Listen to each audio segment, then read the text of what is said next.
Hey there, welcome back. I'm glad you're here today because July brings a fresh set of Social Security payment dates, new updates, and a few important changes you don't want to overlook. So, if you receive retirement benefits, disability, survivors, spousal benefits, SSI, or VA support, it's always a good idea to know exactly when your money is coming and what changes might affect it. Right now, there's more happening with Social Security than many people realize. From exactly when your money will show up this month to a new tax break in the works and that big switch away from paper checks getting closer every week. Knowing what's happening in July can help you plan ahead, avoid surprises, and stretch your money a little further. So let's talk about when your Social Security money is landing for July 2025. If you get Supplemental Security Income or SSI, your payment comes Tuesday, July 1st. Last month's was early, but for July, it's right on schedule, landing the first day of the month.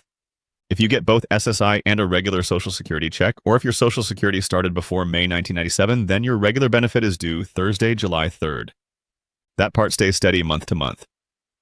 Now, for everyone whose Social Security started after May 1990, your payment day depends on when your birthday falls. If your birthday is from the 1st to the 10th, you'll get your payment on Wednesday, July 9th. If your birthday is from the 11th to the 20th, your money lands on Wednesday, July 16th. And if your birthday is from the 21st through the end of the month, your benefit shows up Wednesday, July 23rd. Most folks get paid by direct deposit, so you'll usually see the money show up early that morning. If you're still getting a paper check, it might arrive a little later, depending on your local mail carrier. But that's about to change for everyone very soon.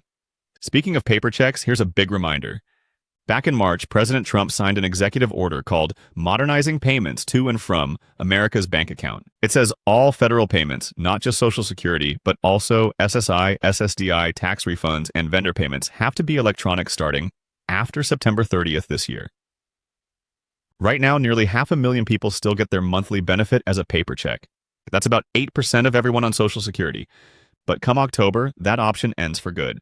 So, if you still get your check in the mail, now is the time to switch to direct deposit or the Direct Express debit card. It's safer anyway because paper checks are far more likely to get lost or stolen than an electronic transfer. So, if you need help setting that up, call your local Social Security office or use the official SSA website to update your bank information. And here's a quick word of caution. SSA will never call you out of the blue asking for your banking info.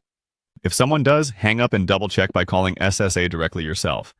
Now, let's talk about how much people are actually getting these days, because that's one of the biggest questions I get every month. Recently, the average Social Security check for a retired worker topped $2,000 for the first time ever. That's a big milestone. For people on SSI, the average is about $718 a month, covering about 7 to 4 million recipients right now. Keep in mind, though, these are just averages. What you get depends on your own work history. Social Security calculates it based on your highest 35 years of earnings, adjusted for inflation.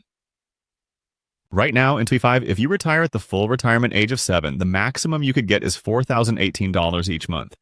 If you claim early at age 62, the maximum drops to about $2,731. If you wait all the way until age 70, you could get up to $5,018 a month.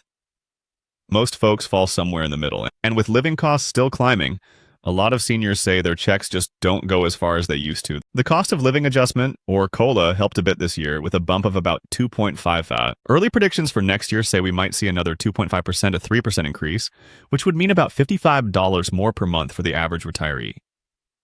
That's helpful, but with higher rent, grocery costs, and medication prices, for many, it's still not enough. So one thing a lot of people want to see change is how the COLA is figured out. Right now, it's based on what's called the CPIW, which mostly tracks expenses for working folks, not retirees. Many groups want it switched to the CPIE, which better reflects how seniors spend money, especially on healthcare and housing.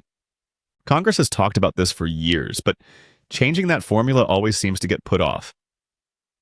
In the meantime, there's one piece of relief moving ahead, and that's the new so-called senior bonus. Originally, President Trump promised to end federal taxes on Social Security benefits entirely, but that turned out to be too expensive under budget rules. So instead, Congress passed a temporary tax deduction as part of the One Big Beautiful Bill Act. The House version put that at $4,000 per person, but the Senate version bumped it up to $6,000 per person for tax years 2025 through 2028. This deduction phases out for singles earning over $75,000 and couples making over $150,000, so it's mostly aimed at middle-income retirees. And not a total end to taxes on Social Security, but for now it's some relief. Meanwhile, a lot of you have been asking about overpayments. This has caused so much stress lately. Someone's entire monthly check could be taken if they said that person got overpaid, even if it wasn't their fault. Thankfully, that rule was changed back in April. Now, the maximum they can take is 50% of your benefit unless you agree to pay more. If you ever get a letter saying you owe money back, read it carefully and don't wait. You can appeal, ask for a waiver, or work out a payment plan, but ignoring it just makes the situation worse.